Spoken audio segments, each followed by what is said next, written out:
What would you do when powerful neighbors threaten to take your land and the only way to survive is to surrender your independence? This was the choice faced by Cambodia's King Norodom in 1863. What happened next would shape the destiny of the Khmer people for nearly a century. For years, Cambodia had been caught in a dangerous game tracked between two powerful rivals, Siam, which is now Thailand, in the west, and Vietnam in the east. Both sought to dominate Khmer lands, and the kingdom was crumbling under their influence. King Norodom, realizing that he could not fight them alone, made a desperate choice.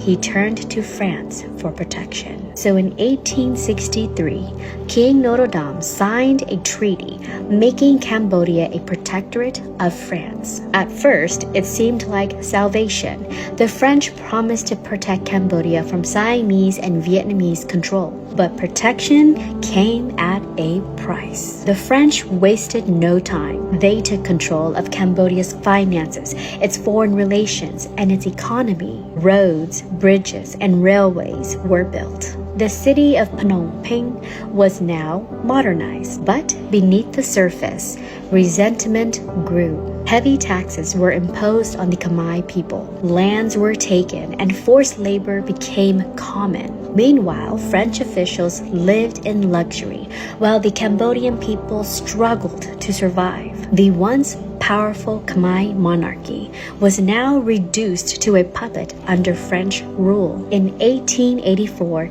France tightened its grip. They forced King Norodom to sign another treaty, stripping Cambodia of even more power. This led to an armed rebellion, as Khmer soldiers and peasants took up weapons to resist foreign rule. For 2 years, resistance fighters waged guerrilla warfare against the French. Villages burned and battles raged in the countryside. But the French had superior weapons and numbers.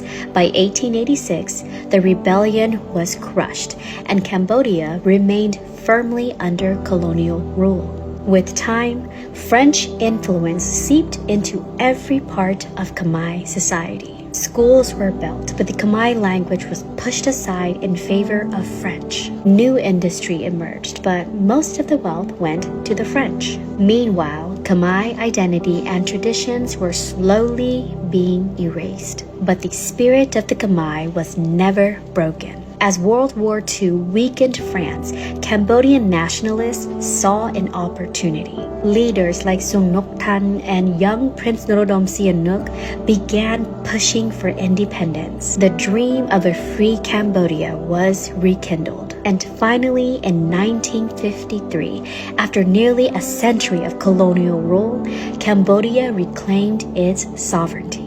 King Norodom Sihanouk led the nation to independence, marking the end of French control. The Khmer people were free once more, but the scars of colonization remained. The story of Cambodia under French rule is one of hardship, struggle, and resilience. Though the Khmer people struggled and suffered, they never lost their identity. And in the end, they reclaimed their place in history, not as subjects of an empire, but as a free and proud nation. History is not just about the past, it's about the lessons we carry into the future. The Khmer people endured, and their story continues to inspire.